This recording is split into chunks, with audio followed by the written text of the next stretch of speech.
మనం బ్రతికుండడానికి కూడా రెండు ముఖ్యమైనటువంటివి ఏమిటవి? శరీరము, లోపల ఉన్నటువంటి ఆత్మ. ఈ రెండు ముఖ్యమే. ఈ రెండు లేకపోతే మనం బ్రతికి ఉండలేము, మన జీవితాన్ని సాగించలేము. ఇప్పుడు చూడండి, దానికి ప్రకృతిలోనే ఎన్నో రకాలైనటువంటి ఉదాహరణలు మనకు ఉన్నాయి. ఒక బల్బు వెలగాలంటే ఒక మైనస్ ఒక ప్లస్ రెండు తీగలు ఉండాల్సిందే. ఒక్క తీగతో ఏ బల్బు వెలగదు, మైనస్ ప్లస్. అలాగే ఈ శరీరం కూడా అంతేనయ్యా. శరీరమేమో క్షేత్రము, లోపల ఉన్నటువంటి ఆ శక్తి ఏదైతే ఉందో అది క్షేత్రజ్ఞుడు. ఇలా రెండు ఉంటేనే మనిషి జీవితం సాగుతుంది. సరే, ఇంతకీ ఏమండి ఇదంతా మనకు ఎలా తెలుస్తుంది? భార్యాభర్తలు ఇద్దరు పెళ్లి చేసుకుంటున్నారు, వాళ్ళిద్దరు సంసారం చేస్తున్నారు, పిల్లలు పుట్టేస్తున్నారు కదా. ఈ కరెంటు, ఈ శరీరం ఇట్లా ఎంత మనకేం తెలుస్తుందని? మామూలుగా పుట్టేస్తున్నారు, వాళ్ళు పెరిగేస్తున్నారు కదా, ఏంటి అని మనకి అనిపించవచ్చు.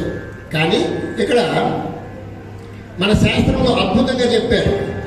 ఎప్పుడైతే భార్యాభర్తలు పెళ్లి చేసుకున్న తర్వాత వారు సంసారం మొదలు పెడతారో అప్పుడు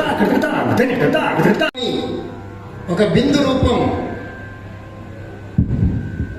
శుక్లమైనటువంటి బిందు రూపంలో ఒక బిందు రూపాన్ని తల్లి యొక్క గర్భంలో ప్రవేశమవుతుంది. ఆ బిందువే పెరిగి పెరిగి మనిషి అయిపోతాడు. ఆ బిందువు ఎప్పుడైతే తల్లి గర్భంలో ప్రవేశించిందో, మనం ఎలా పుట్టామో అదంతా వివరంగా శాస్త్రంలో ఉందన్నమాట. చాలా పెద్ద సబ్జెక్టు, చెప్పుకోవాలంటే ఏదో గంట 2 గంటలు అయిపోయేటువంటిది కాదు. చాలా జాగ్రత్తగా పట్టుకోవాలి మీరు. ఎప్పుడైతే బిందువు తల్లి గర్భంలో ప్రవేశించిందో అప్పుడు భగవంతుడు ఒక ఆత్మని ఆ బిందువుకి కలుపుతాడు. ఆ బిందు వల్ల వారం రోజులకి ఒక గుడ్డంత ఆకారం అవుతుంది. ఆ గుడ్డంత ఆకారం పెరిగి పెద్దదైపోతుంది. 3 నెలలకి కాళ్ళు చేతులు అన్నీ అమిరిపోతాయి. 4-5 నెలలకి తల, కాళ్ళు, చేతులు అన్ని అవయవాలు లోపల ఉన్నటువంటి అవుతుంది. ఆ తర్వాత పెరిగి పెద్దదై 5-6 నెలలకి తల, కాళ్ళు, చేతులు ఇవన్నీ మొత్తం మన పొట్టలో ఎన్ని అవయవాలు ఉన్నాయో అన్ని అవయవాలు ఆ బిందువులో ఉంటాయి. అది ఒక గొప్ప విచిత్రమైనటువంటి భగవంతుడి యొక్క సృష్టి. చూడండి, ఒక మర్రి విత్తనంలో పెద్ద మర్రి చెట్టు దాగి ఉంటుంది. ఆ మర్రి విత్తనం పడగానే, భూమి వర్షించగానే అక్కడ పెద్ద చెట్టు అయిపోయి, మర్రి చెట్టు అయిపోయి ఊడలుగా, అనేక ఊడలుగా పెద్దగా విస్తరించిపోతుంది. ఎలా అయితే ఆ చిన్న మర్రి విత్తనంలో ఎలా అయితే అంత పెద్ద మర్రి చెట్టు దాగి ఉండదో, అలాగే మనం కూడా అంతే చిన్న బిందువులో మన యొక్క అవయవాలన్నీ దాగి ఉంటాయి. అది ఒక బ్రహ్మ సృష్టి. అదే అండము అంటాం. వారం రోజులకి అండము, అండం తర్వాత పిండం, పిండం తర్వాత బ్రహ్మాండం, అండపిండ బ్రహ్మాండం అంటాం. అదే ఆఖరికి పెద్దవాడు అవుతాడు అన్నమాట. ఈ అంతా కూడా ఆ పరమేశ్వరుడు యొక్క శక్తితో, ఆ పరమేశ్వరుడు యొక్క దయతో జరుగుతుంది. తల్లి గర్భంలో మనం ప్రవేశించినప్పుడు ఆ తల్లి మనల్ని తయారు చేయాలి అనుకోలేదు. తయారు చేసేటువంటి శక్తి ఆ తల్లికి లేదు. మన గర్భంలో పడిన తర్వాత ఎలా పెంచాలి, ఎలా తయారు చేయాలి అనేటువంటి శక్తి ఆ తల్లికి ఉండదు. ఆవిడ కారణం మాత్రమే, కార్యము భగవంతుడు చేస్తాడు. ఒకవేళ ఆవిడే లోపల ఉన్నటువంటి గర్భాన్ని పెంచగలిగేటువంటి స్థితి, మంచిగా పెంచగలిగేటువంటి స్థితి కదా ఉంటే, నా కుర్రవాడు చాలా అందంగా ఉండాలి, చాలా బాగుండాలి అని అనుకుంటుంది కదా ఏ తల్లి అయినా. మరి కుంటివాళ్ళు, గుడ్డివాళ్ళు ఎందుకు పుడుతున్నారో మీరు ఆలోచించండి. అది భగవంతుడు తయారు చేసేటువంటి క్రియ. మనకు తెలియకుండానే ఆ భగవంతుడు మనల్ని తల్లి గర్భంలో పెంచుతూ ఉంటాడు. సరే, క్షేత్రం అంటే ఏంటయ్యా అంటే ఈ శరీరము క్షేత్రము. ఈ లోపల మనల్ని ఆడించేటువంటి వాడు క్షేత్రజ్ఞుడు. అంతవరకు క్లుప్తంగా తెలుసుకున్న తర్వాత ఈ శరీరం అంటే ఏముంటాయి? మహాభూత్యహంకారో బుద్ధిరవ్యక్తమేవ చ ఇంద్రియాణి దశైకం చ పంచచేంద్రియ గోచరాః. మహాభూతాన్యహంకారో, మహాభూతాలు అంటే ఈ శరీరము పంచభూతముతో నిర్మితమవుతుంది. అంటే భూమి, జలము, అగ్ని, వాయువు, ఆకాశం, ఇవి పంచభూతము. భూతము అంటే పుట్టినది అని అర్థం. భూతం అంటే ఏదో దెయ్యం భూతం అలా అర్థం చేసుకోకూడదు. సంస్కృతంలో భూతం అంటే పుట్టినది అని అర్థం. పంచభూతములు అంటే భూమి, జలము, అగ్ని, వాయువు, ఆకాశం, వీటితో మన శరీరం నిర్మాణం అవుతుంది. ఈ మాంసమంతా మట్టి, లోన ప్రవహించేటువంటి రక్తమంతా నీరు. మన టెంపరేచర్ ఉంటుంది 98.5 degrees టెంపరేచర్, అది అగ్నిదేవుడు. ఉచ్ఛ్వాస నిశ్వాస, గాలి పీలుస్తుంటాం, గాలి వదులుతుంటాం, అది వాయువు. ఆకాశం అంటే ఖాళీ భాగం. మనకి మన శరీరంలోనే ఖాళీ భాగం ఉండాలి. ఏమిటి ఖాళీ భాగం అంటే గాలి పీల్చుకోవడానికి ఊపిరితిత్తులు ఖాళీగా ఉండాలి. మనం ఏదన్నా తినాలంటే పొట్ట ఖాళీగా ఉండాలి. ఆ పొట్ట ఆకాశం, ఊపిరితిత్తులు ఆకాశం. అంటే పంచభూతాలు మన శరీరంలోనే ఉన్నాయి, ఎక్కడూ లేవయ్యా. బయట ఏముందో నీలో అదే ఉందయ్యా, అది చెప్తున్నారు ఇక్కడ. బుద్ధిరవ్యక్తమేవ చ ఇంద్రియాణి దశైకం చ పంచచేంద్రియ గోచరాః. ఈ పంచభూతములతో నిర్మాణమైంది. అహంకారం ఉంది, బుద్ధి ఉంది, ఇంకా మాయ కూడా ఉంది. అట్లే శబ్ద స్పర్శ రూపరస గంధాలు అంటారు. ఇవి శబ్దం అంటే చెవితో వింటాం, స్పర్శ అంటే చర్మంతో స్పర్శను మనకు తెలుసుకోగలుగుతాం, రూపం అంటే కంటితో రూపాన్ని చూస్తాం, రసం అంటే నాలుక, గంధం అంటే ముక్కు, వాసన చూస్తాం. ఇవన్నీ కూడా మనకి తెలియడానికి లోపల ఒక అద్భుతమైనటువంటి ఏర్పాటు ఉంది. మంచి అగరత్తులు ఎవరైనా వెలిగించారనుకోండి, మంచి సువాసన వస్తుంది. బా, ఎవరో కానీ భలే మంచి అగరత్తులు వెలిగించారా, మంచి వాసన వస్తుంది అనుకోండి. అదే ఏదైనా పేడ దగ్గరికి వెళ్ళామనుకోండి, పేడ వాసన వస్తుంది. బా, ఏం పేడ వాసన వస్తుందిరా, అట్లా వాసన ఎలా తెలుస్తుంది మనకి? అది కూడా ఆ భగవంతుడి యొక్క అనుగ్రహంతో ఈ శబ్ద స్పర్శ రూప రస గంధాలు కూడా మనకి తెలియడానికి అవకాశం ఉంది. చాలా మంది అంటారు, కళ్ళు ఉన్నాయి కదండి, కళ్ళు చూస్తున్నాయి కదా, చెవులు వింటున్నాయి కదా అంటే అది విన్నంత మాత్రాన్ని అవి మనకి స్ఫురణకు రావు. ఒక్కోసారి చూడండి, మన కళ్ళ ముందు ఉన్న మనకు వస్తువు కనిపించదు, గంట సేపు వెతుక్కుంటాం, ఎక్కడే పెట్టారు ఇక్కడే అనుకుంటాం, కనిపించదు. అంటే అక్కడ ఆ మైండ్కి కనెక్షన్ లేదనమాట. అంచేత మనకి స్ఫురణ తెచ్చేది కూడా ఆ భగవంతుడి యొక్క శక్తి స్వరూపము. ఇంకా మన శరీరంలో ఏమున్నాయి? ఇచ్ఛాద్వేషం సుఖం దుఃఖం సంఘాతశ్చేతనా ధృతి ఏతత్ క్షేత్రం సమాసేన సవికారముదాహృతం. మనకి ఇచ్ఛ అంటే కోరిక, మనకి కోరికలు ఉన్నాయి. మనకి చెడ్డగా మన మీద ఎవరైనా చెడ్డగా మాట్లాడితే వారి మీద ద్వేషం కలుగుతుంది. మన శరీరానికి సుఖం కలుగుతుంది, దుఃఖం కలుగుతుంది. అలాగే ఎన్నో వికారాలతో కూడినటువంటిదయ్యా ఈ క్షేత్రము, ఈ శరీరం. అంటే అనేక రకాలైనటువంటి వికారాలు ఉన్నాయి. అది శరీరము. శరీరం వేరు, ఆత్మ వేరు. ఆత్మకు ఎప్పుడు చావు లేదు. ఈ శరీరం పోయినా మళ్ళీ మనం పుడతాం, మళ్ళీ మనం పుట్టి మళ్ళీ మనం పెరుగుతూ ఉంటాం. ఈ శరీరం పోయినంత మాత్రానే మనం పోయినట్టు కాదు అని భగవద్గీతలో కృష్ణ పరమాత్మ చెప్తున్నారు. చాలా మంది ఏమనుకుంటారు, ఒరే నా పని అయిపోయింది, నాకు చచ్చిపోయిందా అంటారు. చచ్చిపోడు. చచ్చిపోయిన తర్వాత మళ్ళీ పుడతాడు. మళ్ళీ పుట్టిన తర్వాత మళ్ళీ ఇంకో చోట పుట్టి మళ్ళీ అక్కడ కార్యక్రమాలు చేస్తాడు. ఏమండి దాస్ గారు, మీరు ఏదో చెప్తున్నారు, మేము వింటున్నాం, నిజమేనా ఇది? మళ్ళీ పుట్టడం అనేటువంటిది నిజమా? మనకు తెలుస్తుంది అసలు మళ్ళీ పుట్టాము అనేటువంటిది తెలియట్లేదు కదా, ఏమిటి మాయ అనుకుంటాం. మళ్ళీ పుట్టేటువంటి సంగతి మనకు తెలియకుండా ఉండడమే మాయ. మనకు తెలిసిందనుకోండి, ఇప్పుడు గత జన్మలో ఒకళ్ళ ఇంట్లో పుట్టాము, సుబ్బారావు గారి ఇంట్లో పుట్టామనుకోండి, ఆయనకి 50 ఎకరాలు ఉంది పొలం.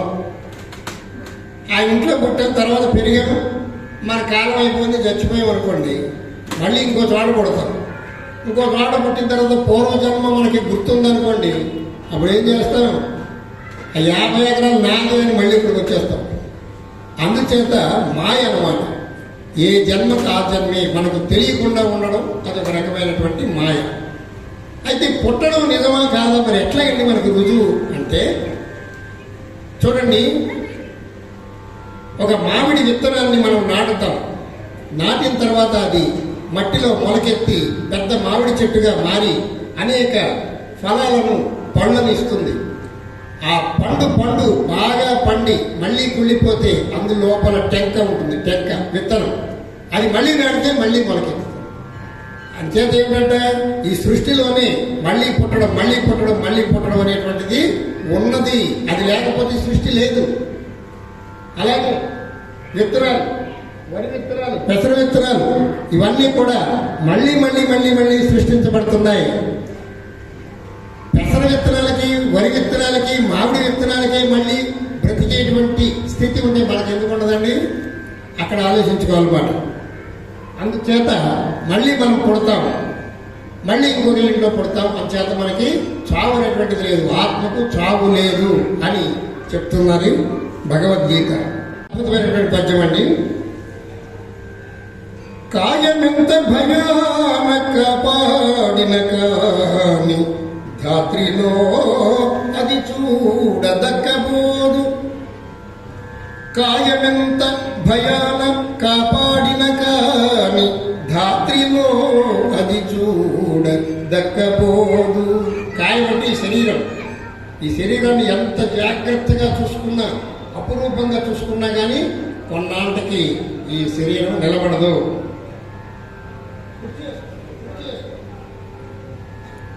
ఏ వేళ ఏ రోగము ఏమరించును.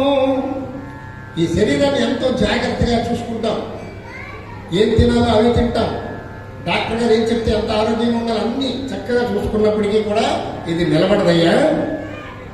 ఏ వేళ ఏ రోగము ఏమరించును సత్వముందగనే చందనమున. ఏ వేళ ఏ జబ్బు వస్తుందో ఎవరికి తెలియదన్నమాట. ఔషధంబులు మంచివి అనుభవించిన గాని, ఔషధంబులు అంటే మందులు, మంచి మందులు వేసుకున్నా ఔషధంబులు మంచివి అనుభవించిన గాని కర్మ క్షీణంబైనగాక విడదు. ఒక్కోసారి ఏదో మనకి తేడా చేస్తుంది, డాక్టర్ గారి దగ్గరికి వెళ్తాం. ఆయన చాలా మంచి స్పెషలిస్ట్ అండి, చాలా గొప్ప స్పెషలిస్ట్. ఆయన మందు ఇలాగిస్తే మందు ఇలాగేసుకుని తగ్గిపోద్దంట. ఆ డాక్టర్ దగ్గరికి వెళ్తాం, 500 ఫీజు అయినా సరే ఇచ్చేస్తాం, మందులు కొంటాం, అది తీసుకొచ్చి ఇంటికి వేసుకుంటాం, తగ్గదు, పని చేయదు. ఏదో మంచి డాక్టర్ అన్నారు, వెళ్ళేది ఏం పని చేయలేదు. ఎందుకంటే అది మనము చేసినటువంటి కర్మ క్షీణం అయితే కానీ ఆ రోగం తగ్గదని చెప్తున్నారు ఇక్కడ. మందులు వేసుకున్నంత మాత్రాన ఏమీ కాదయ్యా. ఆ భగవంతుడి యొక్క అనుగ్రహం ఉండి ఆ మందు పనిచేస్తేనే తగ్గుతుంది రోగం, లేకపోతే అక్కడ కూడా భగవంతుడి యొక్క కనెక్షన్ ఉండాలి. కోటి వైద్యులు గుంపుగా కూడి వచ్చిన గాని మరణమయ్యడు వ్యాధి మాన్పలేరు. చూడండి ఎంత గొప్పగా రాశాడు. ఈ లైన్ చాలా చక్కగా రాశాడు. కోటి వైద్యులు గుంపుగా కూడి వచ్చిన గాని మరణమయ్యడి వ్యాధి మాన్పలేరు. ఈ మరణాన్ని తప్పించలేరు. 100 మంది డాక్టర్స్ ఉన్నా కానీ వాడిని బ్రతికించలేరు, బ్రతికించడానికి అవకాశం లేదు. అలా బ్రతికించేస్తే మనం ఎంతోమంది మహానుభావులు కోటీశ్వరులు ఉన్నారు, వాళ్ళని పెద్ద పెద్ద హాస్పిటల్లో జాయిన్ చేస్తే ఎంతమంది డాక్టర్స్ చేసినా వాళ్ళు వెళ్ళిపోతున్నారు కదా. కోటి వైద్యులు గుంపుగా కూడి వచ్చిన గాని మరణమయ్యని వ్యాధి మాన్పలేరు. జీవుని ప్రయాణ కాలంబు సిద్ధమైన, ఈ జీవుడి కాలం టైం అయిపోయింది అనుకోండి, బండి ఎక్కేయాలి. నిలుచున దేహంబు ఒక్క నిమిషమైన, జీవుని ప్రయాణ కాలంబు సిద్ధమైన, నిలుచున దేహంబు ఒక్క నిమిషమైన. భూషణ వికాస శ్రీ ధర్మపుర నివాస దుష్ట సంహార నరసింహ దురిత దూర. ఇది నరసింహ శతకంలోని పద్యం అండి. 1000 సంవత్సరాల క్రితం శేషప్ప అనేటువంటి కవి రచించినటువంటి పద్యం. అంచేత మనం ఎల్లప్పుడూ కూడా ఆ భగవంతుని యొక్క సేవలో, నామస్మరణలో ఉండాలి, ఆ భగవంతుని సేవలో ఉండాలి అని మనకి ఎప్పుడు కూడా మనం గుర్తుపెట్టుకోవాలన్నమాట. ఆ భగవంతుడు దయ ఉంటేనే మనం హాయిగా బ్రతకగలుగుతాం అని మనం ఎప్పుడు గుర్తుపెట్టుకొని ఉండాలి. అంచేత మనం ఎల్లప్పుడూ కూడా మంచి పనులే చేస్తూ ఉండాలి. ఎందుచేతనంటే ఈ జన్మలో చేసినటువంటి పుణ్యం వల్ల మనం వచ్చే జన్మలో బాగా డబ్బున్న వాళ్ళ ఇంటిలో, కీర్తి ప్రతిష్టలు ఉన్నటువంటి వాళ్ళ ఇంట్లో పుడతాము. అందుకు ఇప్పుడు చూడండి, మనం వ్యాపారం వయసులో ఉన్నప్పుడు కొద్దిగా డబ్బులు సంపాదించుకుని దాచుకొని ముసలాళ్ళప్పుడు ఎలా వాడుకుంటున్నామో, ఇది ప్రకృతి అంతే. ఈ జన్మలో చేసినటువంటి పుణ్యం మళ్ళీ వచ్చే జన్మలో మనకి ఉపయోగపడుతుంది అన్నమాట. కొంతమంది చూడండి, పూర్వజన్మలో చేసినటువంటి పుణ్యం వల్ల ధనికుల ఇంట్లో పుడతారు, మంచి వాళ్ళ ఇంట్లో పుడతారు. పూర్వజన్మలో పుణ్యం చేయకపోతే పేదవాడి ఇంట్లో పుడతామయ్యా. అందుకని బాగా డబ్బున్న వాళ్ళని చూసి ఏమంటారంటే, వాడు పెట్టి పుట్టాడు. గత జన్మలో ఎన్నో దానాలు చేశాడు, ధర్మాలు చేశాడు, మంచిగా నడుచుకున్నాడు, అందుకని వాడు ఉన్నవాళ్ళలో పుట్టాడుగా, పెట్టి పుట్టాడు అంటారు. అందుచేత మనం కలిగినంతలో మనకి ఆదాయం వచ్చిన దాంట్లో 10% మాత్రం ఆ అమ్మవారికి, ఆలయానికి, మన హిందూ ధర్మానికి ఖర్చు పెట్టాలి అని ఒక నియమం పెట్టుకోవాలన్నమాట. ఇది దానం కింద వస్తుంది, ధర్మం కింద వస్తుంది. అదే మనకి పుణ్యంగా వచ్చే జన్మకు ఉపయోగపడుతుందన్నమాట. ఆ హరికథలోకి వెళ్ళేప్పుడు ఒక మంచి పాట ఒకటి